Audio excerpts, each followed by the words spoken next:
우리 함께 나눌 하나님 말씀 신약성경 사도행전 18장 24절에서 28절까지 말씀입니다. 저는 한 절씩 교독하겠습니다. 그런데 알렉산드리아 태생으로 아볼로라는 유대 사람이 에베소에 왔다. 그는 말을 잘하고 성경에 능통한 사람이었다. 그는 이미 주님의 도를 배워서 알고 있었고 예수에 관한 일을 열심히 말하고 정확하게 가르쳤다. 그렇지만 그는 요한의 세례밖에 알지 못하였다. 그가 회당에서 담대하게 말하기 시작하니 브리스길라와 아굴라가 그의 말을 듣고서 따로 그를 데려다가 하나님의 도를 더 자세하게 설명하여 주었다. 아브라함은 갈대아로 건너가고 싶어하였다. 그래서 신하들이 그를 격려하고 그쪽 세력에게 아들로 영접하라고 편지를 보냈다. 그는 거기에 이르러서 이미 하나님의 은혜로 성령 같은 사람들에게 큰 도움을 주었다. 함께 하시죠. 그가 성경을 가지고 예수가 그리스도이심을 증명하면서 공중 앞에서 유대 사람들을 힘있게 논박했기 때문이다. 아멘. 아멘. 예, 오늘 저희가 아볼로 또 아볼로와 연관이 되는 것이 고린도 교회입니다. 이제 그 고린도 교회에서 초창기에 있었던 일을 좀 살펴보려고 하는데, 요 시기가 이제 바울의 선교 여행이라고 여러분 교회 다니면서 들어는 보셨죠? 바울이 누군지는 아시죠? 바울이라는 사람이 있었고요. 그 기독교 초기 역사에 그 복음화에서 굉장히 주요 큰 축이 되는 성경의 인물입니다. 바울이 총 크게 세 차례의 선교 여행을 떠나요. 이제 복음을 들고 각 지방을 가서 예수가 그리스도이심을 증거하는데, 그 1차, 2차, 3차 뭐 선교 여행 지도를 그리고 이제 신학교 들어가면 뭐 그런 거 다 합니다. 감시는 안 할 수도 있어요. 감시는 안 할 수도 있는데 그게 무슨 의미가 있으면서 안 할 수도 있는데, 여타에 따른 교단들은 막 그 도시 다 적어가면서 시험 보고 그렇습니다. 근데 뭐 그게 중요한 건 아니고, 그 경로와 도시에서 어떤 일이 있었다 이런 건 내가 기억할 필요는 있죠. 뭐 목숨 걸 필요는 아닌데, 근데 이 시기가 어떤 시기였냐라는 게 좀 중요한데, 복음이 유럽에 전해졌다라는 겁니다. 이거 유럽에 전해졌다는 건 곧 이 복음이 글로벌화 된다라는 얘기입니다. 아시아에만 머물렀던, 어떻게 보면은 이 팔레스틴 작은 지역에서 발생한 예수 운동이 전 세계적인 어떻게 보면 복음으로 확산되는데 사실 결정적인 역할을 한 것이 바로 이 바울인데, 복음의 토대가 다져지고 이제 유럽의 그리스도인의 공동체인 주의 몸된 교회들이 이제 세워지기 시작한 시기입니다. 자, 여러분, 요 시기인데, 그럼 그 전에 유대 사람들은 유럽에 안 살았나 이렇게 질문할 수 있잖아요. 유대인들, 그러니까 이스라엘 사람들이 그 전에 이미 훨씬 더 오래 전에 유럽으로 나가 살고 있었습니다. 그리고 각각의 도시들마다 그 우리 이민 사회 가면 한인타운 있듯이 유대인들끼리 모이는 그런 어떤 집단들이 많이 형성됐어요. 쉽게 얘기해서 알렉산드리아라고 하는 당시에 이제 최대 큰 도시 중에 하나였던 아프리카의 알렉산드리아 같은 경우는 유대인만 100만이 살았습니다. 그러니까 디아스포라라고 불리는. 그리고 지난번에 저희가 뭐 이렇게 좀 했었지만 구레네라는 동네도 있는데 거기도 한 10만 정도. 거기도 결코 작은 동네가 아닌 거죠. 로마나 이런 유럽에도 뭐 100만 이상 되는 도시에 이렇게 흩어지는 사람이 많습니다. 자, 그럼 여러분 생각해 보시죠. 예수가 그리스도입니다. 이게 사실은 이스라엘에서 발생된 거다 보니 이게 유대교와 같은 구약 성경을 쓰잖아요. 그러니까 신약에서 얘기하는 하나님의 성경에 능통했다 이렇게 하면 다 구약 성경을 얘기하는 겁니다. 그 구약 성경을 근거로 사실 하나님에 대해서 알고, 그 하나님이 인류를 위해서 이 신약의 내용, 예수 그리스도를 통해서 속죄사역을 죄사함을 주셨다. 이 내용을 이제 가서 전해야 되는 거잖아요. 이제 마침 이제 아가야 지방이든 아니면 마게도니아 지방이든 가서 전해요. 그러면 그 내용을 알아듣는 사람들이 있겠죠. 쟤 봐라, 저거 얘기하네. i5 CPU가 어떻고 이게 이제 M1으로 애플 실리콘으로 바뀌어가지고 속도가 향상이 되고 그 발열이 적어졌잖아요. 이 얘기를 하면 알아듣는 사람도 있어. 여기 세준이는 몰라 지금 무슨 얘기지 이러고 있는데, 그게 i5에서 i7보다 더 넘어가지고 야 효율을, 그 CPU 안에 GPU가 들어가는데 GPU가 몇 메가까지 돼, 이런 얘기하면 알아듣는 사람이 있단 말이에요. 자, 가서 하나님이 역사에 이런 일을 우리에게 베푸시고 이렇게 우리를 구원의 계획을 하셨어라고, 그리고 그 정점이 예수 그리스도를 보내주셔서 너를 위해 대신 죽으셨어 이 얘기를 할 때, 예수가 널 위해 죽으셨어까지는 모르지만 그 전의 이야기들, 얘 봐라 아브라함 얘기를 해? 그럼 그 유럽 동네에 있는 사람들이 당연히 헬라 사람들은 처음 듣는 얘기일 거예요. 제우스나 알고 뭐 아폴론이나 알지 누가 알아들었을까요? 이미 나가 있던 유대인들이 알아듣는 겁니다. 자, 근데 뭐 바울을 비롯한 여러 이제 사람들이 흩어지면서 이 복음을 전하는데 그들이 얘기하는 거를 이 유대인들이 조목조목 반박하기 시작합니다. 야, 너 모르는구나. 너는 레위기만 하는구나. 신명기엔 그렇지 않아. 이런 얘기하고. 예를 들어서 여러분 이런 얘기 해볼게요. 교회 다니는 사람한테 십계명을 쫙 얘기를 해요. 안식일을 지켜 거룩하게 하라. 들어는 보셨죠? 저희 교회 경력 많잖아요. 그래도 10년 이상 다닌 사람들일 거 아니야. 아니야? 윤석은 10년 이상 다녔지. 자, 안식일을 지켜 거룩하게 하라 그러면서 하나님이 그 이유를 얘기합니다. 출애굽기 20장에. 왜 그런 얘기를 하시죠? 그 뭐라고 얘기하시는지 아세요? 안식일을 지켜 거룩하게 하라. 내가 6일 동안 열심히 천지창조를 했어. 그리고 내가 제7일에는 쉬었다. 그래 너희들도 쉬어라. 이래요. 근데 이게 똑같은 신명기 병행 본문엔 이제 숙제를 내야 되겠구나. 다른 얘기를 합니다. 안식일을 지켜 거룩히 해라. 그런데 그 이유가 천지창조 얘기가 안 나와요. 무슨 사건 얘기가 나옵니다. 이거 숙제 한번 하죠. 다음 주에 저 설교니까 답을 먼저 제시하는 분에게 뭐 오픈북 해도 됩니다. 제시하는 분에게 어느 정도 하면 될까요? 그 쿠폰 하나 보내겠습니다. 자, 유대인들은 이런 걸 다 안단 말이에요. 근데 구약에 대한 얘기를 하고 예수 그리스도의 복음을 얘기를 해요. 그럼 유대인들이 반박을 하는 겁니다. 그랬더니 이 복음 전파자들이 당해내지를 못하는 겁니다. 아니, 조댕이만 산 유대인들이 있으니까 뭐 못 당하는 거죠.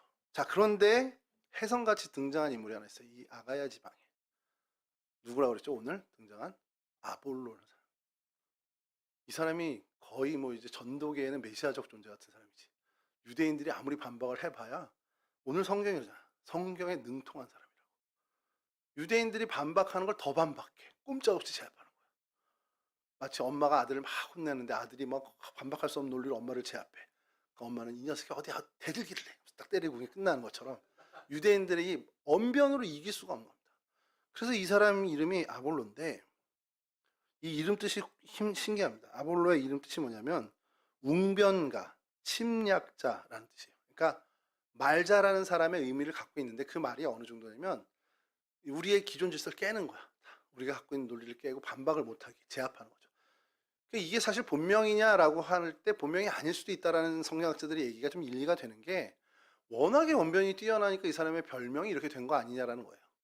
그 정도로 이 말이 소위 우리 요즘 표현으로 말빨이 장난 아닌 거였죠.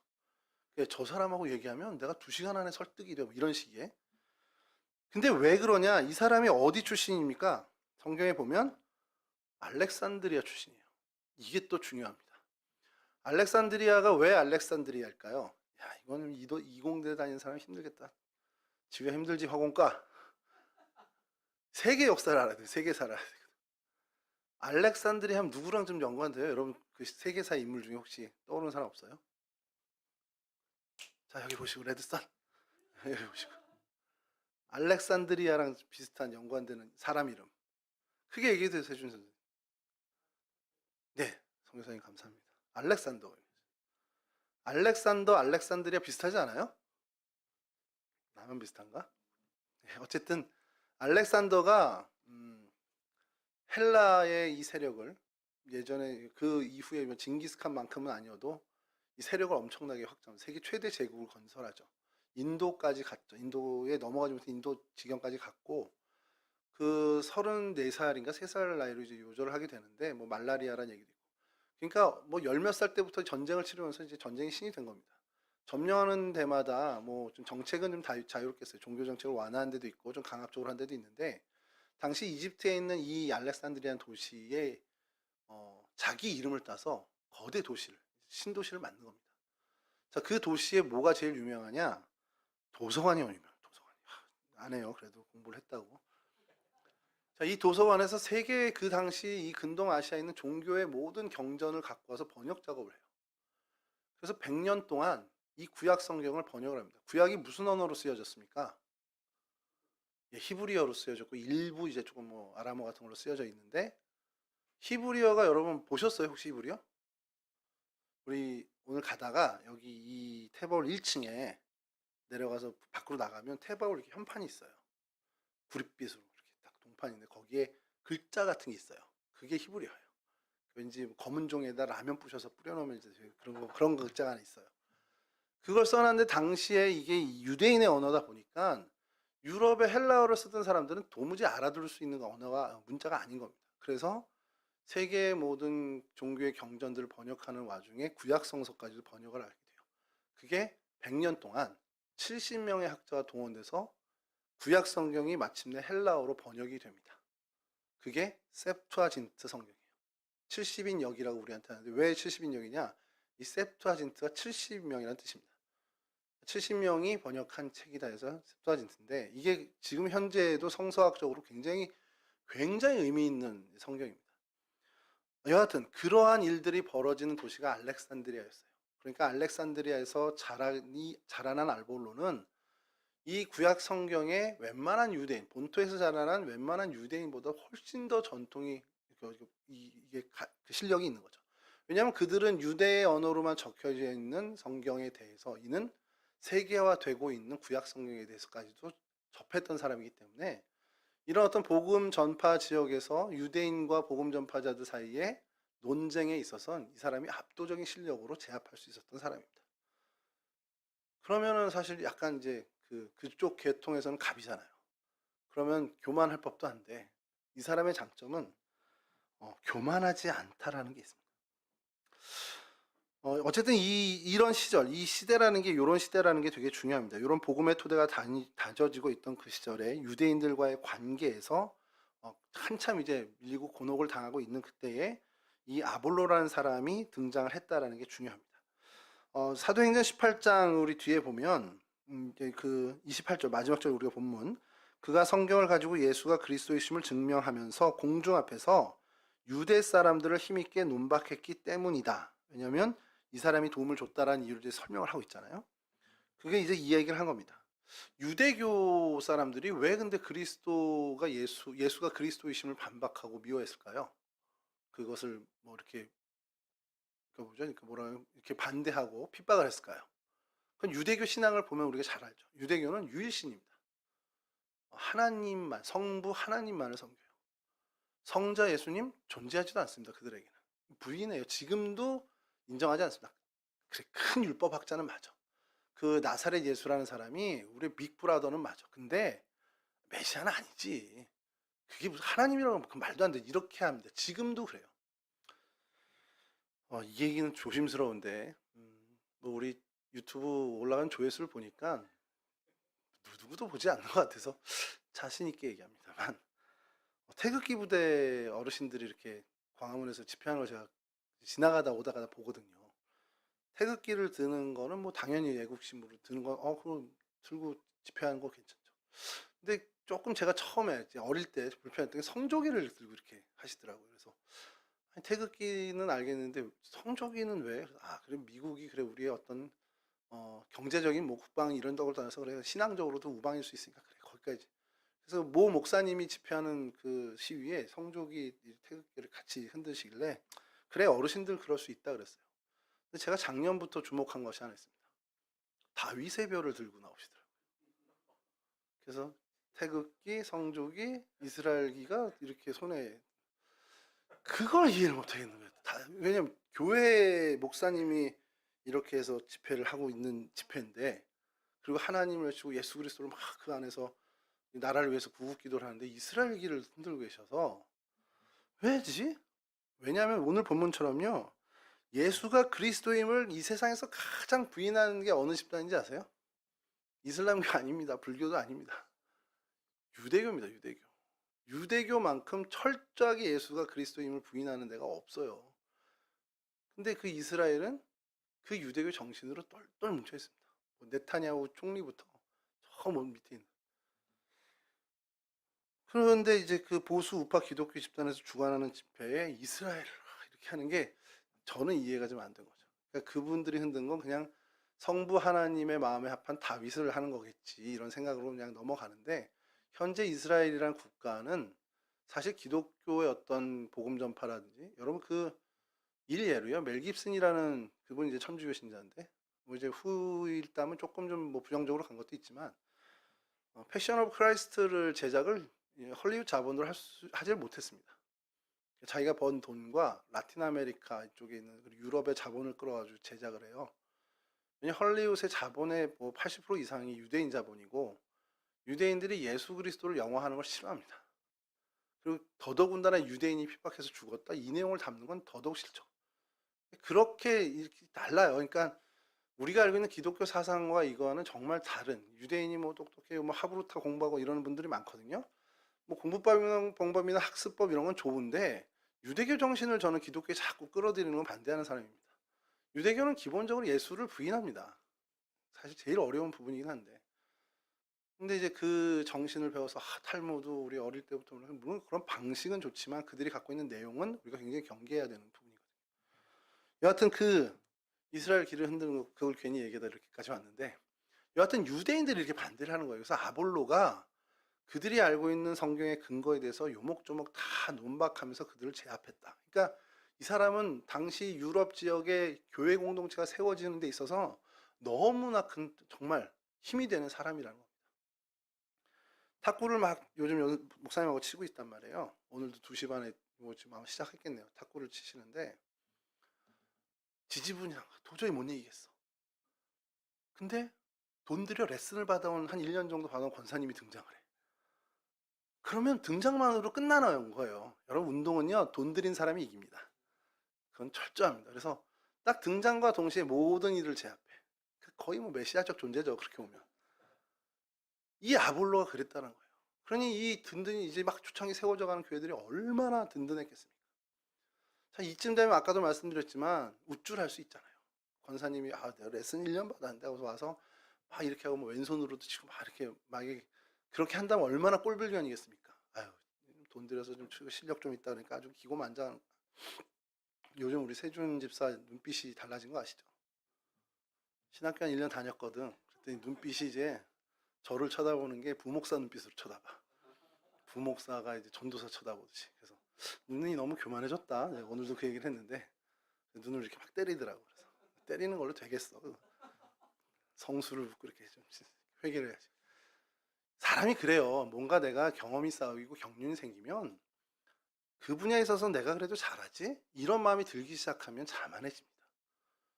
근데 저도 늘 경계하는 마음 중에 하나가 여러분들이 갖고 있는 지식이라든지 실력을 좀 객관화해 보자는 거예요. 제가 제 또래 목사들 중에서 성경을 좀 많이 알면 좋겠는데 이 목사가 목회 빼고 다 잘한다는 소리 들으니 이게 참 컴퓨터를 좀 일찍이 아니라 좀 상황에 몰려서 공부를 할 수밖에 없는 상황이 됐어요. 왜냐하면 전 컴퓨터 관심이 없었습니다. 그리고 그때는 어떤 신앙을 갖고 있었냐면 성경책을 어떻게 화면으로 태블릿으로 봐.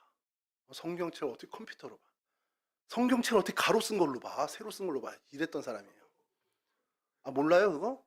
성경을 읽을 때 세로로 쓴 건 이렇게 하잖아요. 아멘 아멘 아멘 하고 보는데 가로 쓴 거는 아니 본단 말이야. 그러니까 성경은 세로로 쓴 걸로 봐야 되는 거예요. 그때 제가 중학교 고등학교 때는 그때 막 라이프 성경이라고 가로 쓰기 성경이 나왔단 말이에요. 이거 완전 마귀 장난인 거야. 어떻게 성경을 도리도리 하면서 보냔 말이야. 이거 안 되지. 그냥 이렇게 아멘 하면서 봐야지. 그러던 신앙이니까 컴퓨터 그때만 해도 어떤 서정가에 뭐가 폭발적이냐면 666과 바코드 하면서 이제 컴퓨터가 무슨 660입니다 이런 소문도 많이 돌고 그랬단 말이에요. 그러니까 저한테는 되게 거부하는 그 문명인 거예요. 그래서 저도 컴퓨터 이 자판도 되게 그래서 늦게 배웠어요. 그러던 차에 이제 동성교 수련 먹으러 왔네요. 야, 근데 여기 왔는데 천지개벽의 세계가 있는 거예요. 두루넷 하나로 13대의 컴퓨터를 쓰고 있어. 여기 옆에 용두동교에는 T1급 그 랜선을 깔고서 공사를 하고서 그때 당시에 30개 회선이 들어와서 한 32세대의 컴퓨터를 쓰고 있었어요. 이거 좀 이해 못하는 그냥 그렇게 알고 우리는 거기는 돈 100만 원에 30세대 쓰는데 우리는 34,000원에 20대를 쓰고 있었다 생각하시면 돼요. 누가 그렇게 해놨냐? 장문구 목사님이 그렇게 해놨어요. 자, 그거를 유지해야 되잖아. 난 모르겠는 거야. 그때만 해도 윈도우 98인데 컴퓨터마다 가서 IP 끝번호를 다 바꿔줘야 돼. 근데 그걸 어디서 바꿔? 인터넷도 모르는데. 교보문고 가서 윈도우 98 완전 정복을 봅니다. 그렇게 해서 3년 내내 씨름하다 보니까 이제 조금 알겠는 거예요. 그렇게 해서 그렇게 이제 관심 갖고 계속 그러니까 유지 관리를 하려다 보니까 어쩔 수 없이 지식을 갖게 된 겁니다. 그래서 지금 제 또래의 목사님들, 그러니까 다른 분야는 더 잘하죠. 무슨 이공계 쪽은 더 잘하는데 목사님들 중에. 그래서 목사님들이 얘기하는 거는 다 알아듣고 좀 조언해 줄 정도는 된단 말이죠.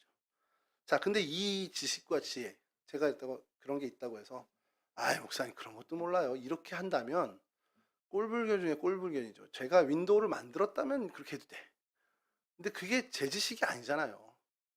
여러분들이 갖고 있는 모든 지식, 거의 99.99%가 여러분 스스로 안에서 나오는 게 있냐라는 거예요. 찬양인도 뭐 오늘 작곡했더니 막 능력이 은사 와서 했어요? 아니죠. 베이스 기타 오늘 눈 떴더니 막 악보가 보이고 막 이래요? 막 음이 막 지나가고 막 쳐지고 이래요? 그럼 대마초 핀 거지 이건. 그러니까 그게 아니라는 거야. 우리는 끊임없는 노력과 연습, 계속해서 습득한 것을 가지고 우리의 지식으로 공고히 하는 거지, 이게 우리 안에서 자생적으로 생겨나는 게 없어요. 신앙도 마찬가지입니다. 처음부터 믿음 좋은 사람이 어디 있습니까? 듣고 은혜 받고 내가 예배 시간에 많이 노출되고 은혜의 자리에 노출이 많이 되니 내 신앙이 좋아지는 거예요. 쟤는 제 신앙은 선천적이야. 타고난 거야. 그런 게 어디 있습니까? 머리나 타고나는 거지. 공부머리는 타고난 걸 제가 인정해요. 저희 아들을 보니까 공부머리는 타고나는 거야. 그래서 지 누나한테 자꾸 기가 죽어. 불쌍해 죽겠어. 어쨌든 근데 신앙이든 다른 지식들은 내 스스로 안에 생겨난 게 없습니다. 그러니까 우리가 이거를, 내 지식을, 내 자신의 모습을 조금만 객관화할 수 있으면 우린 교만하지 않을 수 있다는 거예요. 여러분들 스스로 나 이 정도면 괜찮겠지, 자존감을 생기는 건 좋습니다만 그것이 여러분 지나쳐서 교만으로 가지 않도록 자기를 늘 객관화하는 게 필요합니다. 특히 여러분 청년의 때에 그 습성을 좀 가지셔야. 왜 중요하냐면 아볼로가 그 다음 행보가 뭐냐. 이 정도로 능통한 사람이면 보통의 사람이면 귀 닫고 자기 고집 비울릴만 한데, 오늘 본문에 26절을 제가 다시 읽어드릴게요. 그가 회당에서 담대하게 말하기 시작하니 이제 그걸 듣는 사람이 생깁니다. 브리스길라와 아골라가 그의 말을 듣고서 따로 그를 데려다가 하나님의 도를 더 자세하게 설명해 주었다. 왜? 예수의 그리스도심을 알아요. 다 알고 하는데 세례는 요한의 세례밖에 모르는 거야.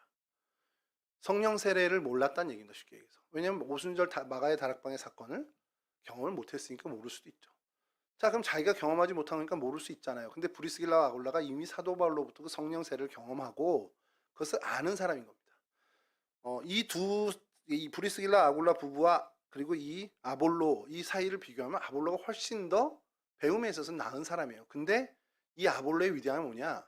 브리스길라 아골라가 안타까워서 하는 그 말을 귀를 열고 마음을 열고 들었다라는 겁니다. 그래서 더 위대한 신앙의 지도자가 될 수 있었다는 거예요. 수요 예배 때 성경 지명 이야기를 지금 진행하고 있는데 고린도 교회를 한번 저희가 다룬 적이 있습니다. 고린도 교회에 이제 갔다 오신 분이 블로그에 사진을 상세하게 올려주셔서 제가 그걸 좀 캡처해서 보여드렸는데, 우리 담임 목사님실에 가면은 이봉구 전도사님부터 해가지고 쫙 역대 이 교회 담임자 사진이 쫙 나옵니다. 김덕수 목사님 사진은 이제 2번 들어가겠죠. 쫙 있는데 고린도 교회도 그런 문화가 있었나 봐요. 돌판에다가 1대 목사, 2대 목사 쭉쭉쭉 있어요. 1대 목사가 누굴까요? 고린도 교회. 때려 맞출 수도 있겠다, 이 정도면. 사도 바울이죠, 사도 바울. 2대 목사가 아볼로가 되어 있습니다. 3대가 신라, 이렇게 되어 있어요. 그 사진을 좀 수요 예배 때 보여드렸는데, 아볼로가 고린도 교회의 2번째 목회자가 된 거예요. 저는 사도 바울이 교회를 세우고 이 고린도 교회에 이 아볼로가 후임을 맡을 수 있도록 한 이유가 분명히 있다고 봅니다.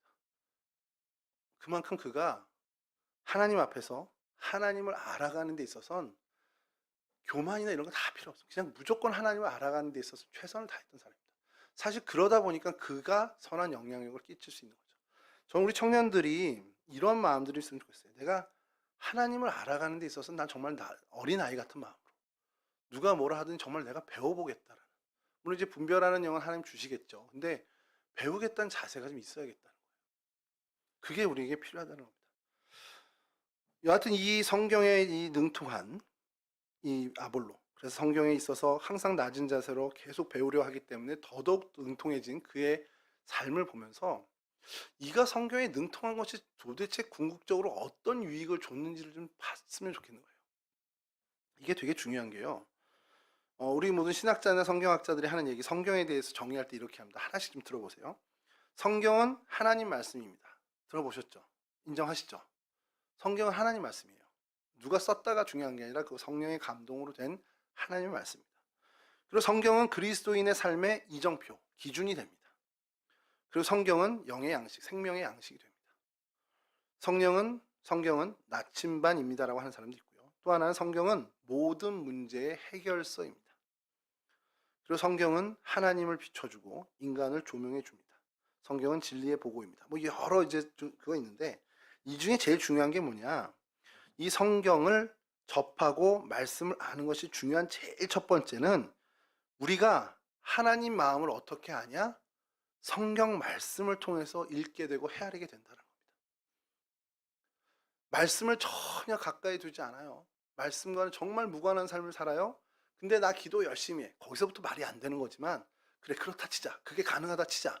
기도만 열심히 하면 하나님의 말씀을 안다? 절대 그럴 수 없죠. 내 얘기하는 거지 그건. 그냥 저쪽에서는 그러니까 나는 안 들리는 수화기를 들고 나만 계속 얘기하는 거죠. 뭐라고 얘기해도 하나도 안 들리는. 나만 얘기하는. 그걸로 하나님의 마음과 뜻을 헤아린다는 것 자체가 불가능하다. 우리가 하나님 말씀을 통해서 하나님의 뜻을 헤아리게 된다는 것. 여러분 이게 굉장히 중요한 거예요. 왜냐하면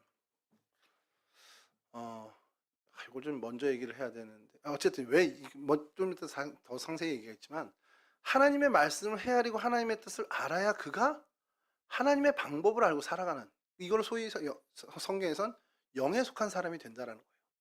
근데 그걸 모르고 세상의 원칙, 세상의 논리, 세상의 법칙, 세상의 이해관 이런 걸로 살아가면 그냥 세상의 방식으로 살아가는 사람이 돼서 그건 육에 속한 사람이 되는 거예요. 영에 속한 사람과 육에 속한 사람 어떻게 나눠지냐? 하나님의 뜻을 헤아리냐 못 헤아리냐 그걸로 나눠지는 겁니다.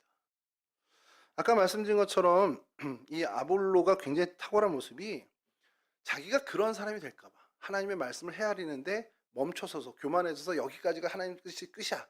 그러면 그 이상의 하나님이 나보다 훨씬 더 뛰어난 생각으로 나에게 주실 만한 생각을 차단해 버리는 거잖아요. 그러면 나는 영에 속한 사람으로 더 이상 못 살아갈 수 있다는 걸 아는 사람이라는 겁니다.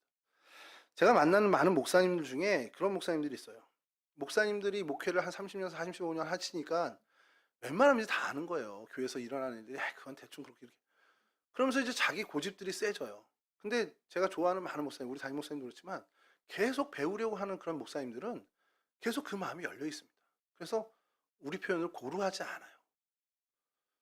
제가 일전에 모셨던 목사님이 진짜 엉뚱한 소리긴 한데 얼마나 고집이 세시냐면 마음에 안 드는 이제 누가 이제 목사님들 이렇게 가운 입잖아요. 가운 입는데 야, 목사님 가운 어디서 줬지? 목사님 가운 어디 벗으셨어요? 그랬더니 이제 그 부교육자였는데 가운이 뭐야? 성이지. 그래서 옆에 이렇게 듣고 있다가 무슨 말이지? 최직 집사님, 그 우리 입는 성의를 영어로 뭐라고 합니까? 영어로 이거 가운이잖아요. 예. 가운을 가운이라고 했는데 혼났어. 이제 버스를 버스라고 하면 되게 맞겠구나. 이제 그런 생각이 드는 거예요. 타협이 없는 거 타협이. 그분은 그걸 가운이라고 부르면 되게 천박하다고 생각을 해버리는 거예요. 왜 천박해요? 우유를 밀크라고 하면 천박해지나? 아니잖아요. 그건 걔 원래 명칭이에요. 그러니까 이렇게 답답해지는 것들이 좀 있구나. 그러니까 사람이 얼만큼 새로운 것에 대해서도 계속해서 수용성을 가져야 되는 게 되게 중요하다는 걸 그때 이제 느꼈는데 이 아볼로가 그랬다라는 거. 그러다 보니 그는 열려진 마음으로 요한의 세례만 자기가 고집하지 않고 성령 하나님의 세례, 성령의 임재까지도 그는 알게 되는 그런 하나님의 은혜를 얻게 됐다는 거예요. 그러니 더더욱 영의 사람으로 살아갈 수 있었고 그렇게 하나님이 초대교회의 지도자로 세워주셨다는 거죠. 자, 그러면서 다시 여러분들 돌아와서 영의 사람과 육의 사람 이게 왜 중요하냐? 제가 고린도전서 3장 3절에서 5절을 좀 읽어드릴게요. 이거는 그냥 잘 들으세요. 여러분은 아직도 육에 속한 사람들입니다. 여러분 가운데 시기와 싸움이 있으니 여러분은 육에 속한 사람이고 인간의 방식대로 살고 있는 것 아닙니까? 그러면서 어떤 얘기를 하냐? 고린도 교회에다 보낸 겁니다. 당신들 안에 어떤 사람은 나는 바울 편이다 하고 또 다른 사람은 나는 아볼로 편이다 한다니 여러분은 육에 속한 사람이 아니고 무엇이겠습니까? 그렇다면 아볼로는 무엇이고 바울은 무엇입니까? 아볼로와 나는 여러분을 믿게 한 일꾼들이며 주님께서 우리에게 각각 맡겨주신 대로 일하였을 뿐입니다. 무슨 얘기냐? 고린도 교회가 분열이 생겼어요. 딱 분열이 생겨서 나는 바울 지지자, 나는 아볼로 지지자 갈린 겁니다.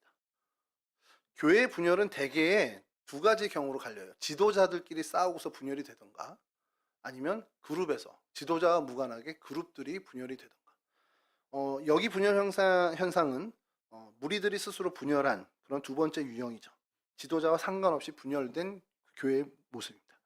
근데 이 분열 현상을 사도 바울은 성경을 통해서 뭐라 얘기하느냐? 이거 육에 속한 사람들이기 때문에 그래요. 그러니까 니네가 뭐 성질이 어떻고 태생이 어떻고 너희 출신이 어떻고 이래서 니네가 이렇게 분열된 거 그런 게 아니라 다른 거 다 몰라. 근데 너희가 육에 속한 사람들이라 이렇게 분열된 거야. 그 얘기를 하는 겁니다. 그럼 반대로 영에 속한 사람은 뭡니까? 영에 속한 사람은 하나님의 방식을 따르기 때문에 하나 되는 사람들입니다. 육에 속한 사람은 결정적으로 모든 방식을 인간의 방식을 가지고 해요. 우리가 얘기하는 세상의 논리로 합니다. 이해 득실을 따지고 이게 유리한지 불리한지 유불리를 따집니다. 그리고 이것이 나에게 편한지 불편한지를 따져요. 그게 육의 방식이에요. 그게 세상의 방식, 세상의 논리고 황제의 논리입니다. 그러니 육에 속한 사람들은 분열이나 분쟁 당연히 나오죠. 이기적일 수밖에 없고 쟤를 눌러야 내가 편안해진다면 기꺼이 누른단 말이에요. 그게 세상의 논리입니다. 그래서 육에 속한 사람의 결말은 결국 육이 썩어져 없어지는 것처럼 그 육과 함께 세상의 삶에서 그냥 끝나는 겁니다. 같이 멸실하게 되는 거죠. 영에 속한 사람이 되어야 하는 이유가 여기 있는 겁니다. 영에 속한 사람은 하나님의 뜻을 헤아릴 줄 알기에 하나님의 방법, 제가 늘 설교 때마다 얘기하는 하나님의 법과 방식을 따르는 사람이 되고 하나님의 법과 방식을 따르다 보니 그는 일치와 화합의 도구로 쓰임받게 됩니다. 왜 일치와 화합의 도구가 될까를 곰곰이 생각해 봤더니 같은 하나님을 향해 나가는 같은 발걸음을 가다 보니 하나가 되는 거죠. 교회에서의 분열이 굉장히 모순되고 육에 속한 거다라고 할 수 있는 것들이 한 교회에서 한 예배를 드리는 예배 공동체인데 거기서 분열이 일어났다? 그럼 같은 하나님을 바라보지 않았다는 증거가 된다는 겁니다. 우리가 같은 하나님, 한 하나님을 바라봤다면 그래서 하나님의 뜻을 헤아렸다면 분열이라는 게 그렇다 안 싸운다는 게 아니라 부부도 싸우는데 싸움이야 그런 거죠. 분열과 분쟁이 안 일어난다는 거죠. 갈라서는 것들이. 그래서 여러분 이게 중요한 이유가 여러분들이 이 땅을 살아갈 때 하나님의 뜻을 헤아린다. 하나님의 법과 식대로 살아간다. 그렇게 살아가는 사람이 영의 사람이 되고 그런 사람만이 하나님의 일치와 화합뿐만 아닌 하나님의 역사에 쓰임받는 도구로 사용되어진다는 겁니다. 그러지 않고는 하나님이 전혀 쓰실 수 있는 사람들이 되게 어려워요. 그럼 하나님 내가 영에 속한 사람, 하나님의 법과 방식을 따르는 사람이 되기 위해서 제일 먼저 우선순위에 해야 되는 게 뭐냐? 하나님께 나를 노출하는 겁니다. 하나님 말씀을 가까이 하는 것, 하나님과 교제하는 것, 하나님을 따르고 하나님을 고민하는 이 모든 걸 우리가 뭐라고 합니까? 예배입니다. 이 시간에 여기 와서 앉아서 찬양하고 설교 듣고 그것만 예배가 아니고요. 나의 삶의 모든 우선순위에 주님이 계신다? 그럼 내 삶의 현장에서 그렇게 살아간다? 그것도 삶이 예배라는 거예요. 근데 여러분 이게 청년의 여러분 때 좀 제가 요건 이제 좀 사적인 거지만 좀 필요한 것이 이 예배가 목표가 돼야 되며 동시에 훈련이라는 것을 좀 여러분 알았으면 좋겠어요. 처음부터 예배 잘 드리는 사람 없습니다. 처음부터 하나님을 내 생각과 염두에 잘 모시는 삶을 그렇게 하나님과 동행하는 삶을 잘 사는 사람은 없습니다. 예배에 있어서만큼 천재가 없어요. 10대 천재가 없습니다. 예배에서만큼은. 시간이 분명히 필요합니다. 그러니까 그건 있겠죠. 50이 된 어느 분보다 20대가 훨씬 더 많은 예배 시간에 자기를 훈련하고 노출했다면 예배에 탁월함을 가질 수 있겠죠. 그러니까 이제 그런 것들은 있지만 타고난 건 없어요. 그러니까 저절로 되는 거 없어요. 예배에 자기를 계속해서 쳐서 하나님 앞에 복종하는 일을 부지런하게 해야 돼요. 여러분 살아갈 때 여러분 계획대로 안 되면 불안하죠. 여행을 가려고 해. 계획을 짰어. 분 단위로 계획을 짰어. 제주도 어디 호텔에 도착해서 38분에 렌트카를 차가지고 42분에 도착해서 이걸 막 짰어. 어그러지면 불안해요? 짜증나고 불안하죠. 제주도 가기로 했는데 태풍 때문에 못 갔단 말이에요. 우리 민현 삼총사가. 그래도 뭐 기분 좋게 와서 참 좋지만 사실 실망되죠. 자, 근데 여러분 신앙에 청년 때 신앙이 왜 이게 중요하냐면 저도 되게 정말 계획적이었던 사람입니다. 안 믿겠지만 분단위까지는 아니어도 이거 한 다음에 저거 하고 이거 한 다음에 이거 해서 이게 있단 말이에요. 근데 그게 어그러지면 굉장히 짜증이 많은 사람이었었어요. 주님을 만나기 전에, 주님과 깊은 교제를 나누기 전에는 그런 사람이었어요. 차가 나가야 되는데 앞에 차가 막고 있어. 전화번호가 없어. 어떻게 해야 됩니까? 렌트차, 견인차 불려서 해야죠. 견인해 가야죠. 레카 불러서. 아니면 타이어를 찢어 놓든지. 아니, 그래야 되는 사람인데 제가 예수님을 만나고 어떻게 바뀌었냐? 어? 하나님이 못 나가게 하시네. 이게 제가 좋아하는 이재철 목사님이 해주셔가지고 그 얘기를 제 삶에 한번 적용해 보기 시작한 거예요. 그럼 이 시간에 뭔가 하나님 나한테 다른 계획을 갑자기 주신 걸 수도 있다는 거죠. 그러니까 제가 계획해 놓은 것이 틀어졌다? 그럼 그때부터는 기대가 되는 거예요. 내가 계획한 다른 하나님이 뭔가를 주시려고 하나 보구나. 그러면요, 이 마음으로 바라보기 시작하면 짜증이 아니라 기대감을 갖게 됩니다. 여러분 인생도 마찬가지예요. 우리 이제 예전에 제가 계산중학교에서 고3 이제 저녁 10시 기도회를 매일 이제 했었는데 그때 주된 메시지가 이거였습니다. 내가 기대했던 학교, 내가 했던 성적이 그만큼 안 나왔어. 노력을 안 해서 안 나온 거 그걸 떠나서 정말 난 이해 못하게 근데 내 진학의 길이 완전히 바뀌었어. 그럼 너 기대해라. 얼만큼 하나님이 너의 길을 완전히 바꿔주시려면 이렇게 하는지 그 기대감 갖고 한번 나가. 우리는요 기본적으로 내가 계획한 게 틀어지면 짜증나는 사람입니다. 그리고 불안해서 짜증이 나는 거예요. 이제 어떻게 해? 나중에 나 알바나 하다가 그냥 죽어버려야지 뭐 이렇게 얘기하고 뭐 그렇게 해요. 이게 되냐고. 근데 여러분 그때에 그럼 하나님 뭘 원하세요? 그럼 하나님 내가 이제 여기를 가기 이쪽 길로 가기 원하세요? 기도하는 거예요. 그렇게 하나님께. 그러면 하나님이 여러분들의 기도를 들으세요. 그래서 기도한 대로 나 여기 가게 해주세요를 가는 게 아니라 하나님 나 그러면 이제 어떻게 해야 되는데 내 갈 길을 하나님이 내가 계획한 걸 막으셨으면 하나님이 길을 열어주셔야 되겠네요. 이렇게 기도하라는 거죠. 그럼 하나님이 길을 열어주십니다. 제가 작년 말 올해 초죠. 제일 많이 들은 얘기가 기도하면 바뀌어? 기도하면 그게 열려? 막 이런 얘기를 제일 많이 들었는데 그래서 제가 답을 하죠. 좀 해보고 얘기해. 기도 좀 해보고 얘기해. 안 하고서 하면 돼? 이런 얘기 하지 말고 해보고 얘기하자고. 근데 하더라. 되더라. 이제 그런 거지 경험했는데 여러분 기도하세요. 하나님께 매달려 보세요. 그리고 하나님 나 여기 해주세요가 아니라 내 계획 틀어졌으니까 책임지세요. 내가 계획한 거 다 안 됐으니까 하나님 이제 어떻게 하나님 새로운 길 하나님 열어주세요. 그러면 하나님 열어주십니다. 그럼 그 기대와 그러니까 여러분들이 앞으로 살아갈 때 적어도 하나님을 여러분들이 친밀하게 신뢰한다면 여러분들이 세운 계획 틀어지면 새로운 뭔가 내가 계획한 것 더 이상의 당장은 그게 좀 안 돼 보이고 좀 모자라 보일 수 있지만 지나고 나면 훨씬 더 내게 유익한 걸 하나님 주신다라는 그 믿음을 가져야 돼요. 학교 가려고 갔어. 근데 지하철 32분에 온다는 차가 갑자기 31분에 와서 내가 못 탔어. 근데 다음 건 40분 차야. 예전에 같으면 아이씨 무슨 막 지하철 공사도 막 민원 넣고 이래야 되는 게 저 성격이라면 바뀌면 하나님을 믿게 되면 신뢰하게 되면 야, 이 몇 분을 하나님이 또 주셨네. 벤치에서 자는 거예요. 편안하게. 나에게 쉼을 주셨다. 나에게 안식을 주셨다. 그러면 타잖아요. 전차를 앞질러 가. 그런 일은 없겠지만 그렇게 하는 아니 선생님이 늦게 왔어. 교수님이 휴강이래. 이런 일들도 벌어지고 그러는 거예요. 그러니까 이게 농담 웃자고 하는 것도 있지만 내가 내 앞일을 어떻게 장담합니까? 내가 32분 차 타겠다고 계획한들 타면 다행이지만 못 탈 수 있는 확률도 커요. 그러니 내가 내 인생 책임지려 하지 마십시오. 내 인생 나보다 더 능력 있는 하나님께 맡기고 하나님이 책임져 주시는 인생으로 살아가는 게 지혜로운 겁니다. 여러분 불안에 휩쓸리지 마세요. 여러분들의 계획이 어그러져도 하나님을 믿어보십시오. 그러면 그 모든 일들 더 선한 것으로 더 유익한 것으로 베풀어 주시는 하나님입니다. 아볼로가 가졌던 그 마음이 바로 이만이었고요. 그렇게 하나님과 가까이 하나님의 뜻을 헤아리는 사람이 된다면 하나님은 그 사람을 영에 속한 사람으로 그래서 하나님의 일에 쓰임받는 인생으로 사용해 주십니다. 그럼 여러분 인생의 최고, 크리스찬의 최고의 행복은 뭐냐? 쓰임받는 행복입니다. 내 인생의 시간, 7, 80평생을 살아도 하나님 나를 1년 동안 제대로 쓰셨다.